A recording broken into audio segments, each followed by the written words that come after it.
l'attente et l'attente, deux mots qui se rejoignent.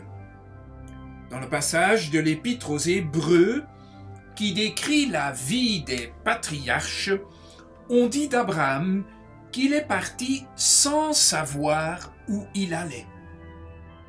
Il partit pour recevoir un héritage.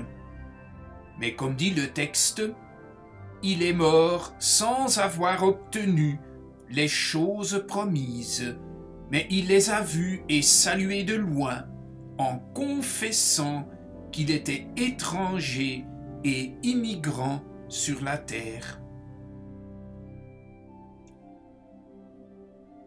Abraham, Isaac et Jacob ont vécu sans avoir obtenu ce qui leur était promis. Et ils ont tous vécu sous des tentes.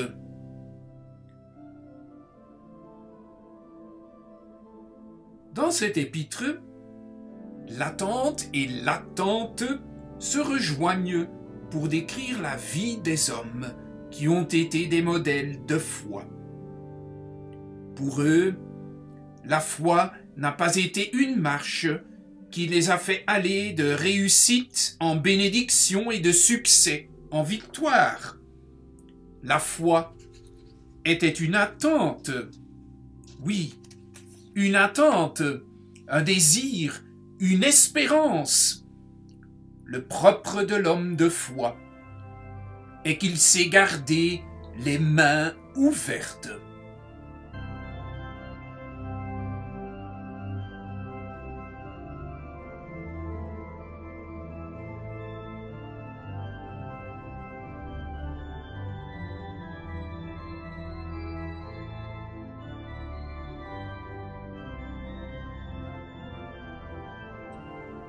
La tragédie, c'est de tout avoir, tout ce qu'on désire, et de ne plus rien attendre, car nous avons tout.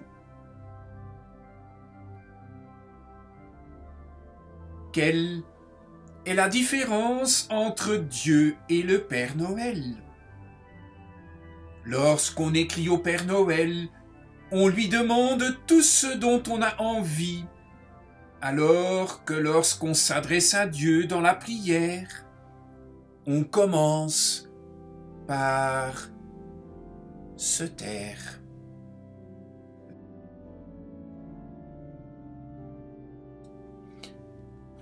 L'Avent est ce temps qui conduit à Noël. La qualité spirituelle de notre Noël dépendra de celle de notre attente. Si nous considérons Noël sous le registre de la nourriture et de la consommation, nous mangerons et nous consommerons.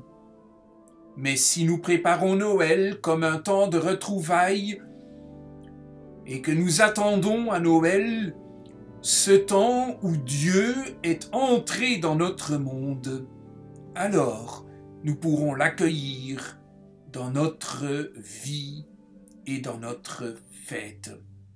Je vous souhaite une bonne continuation de la période de l'Avent et à bientôt.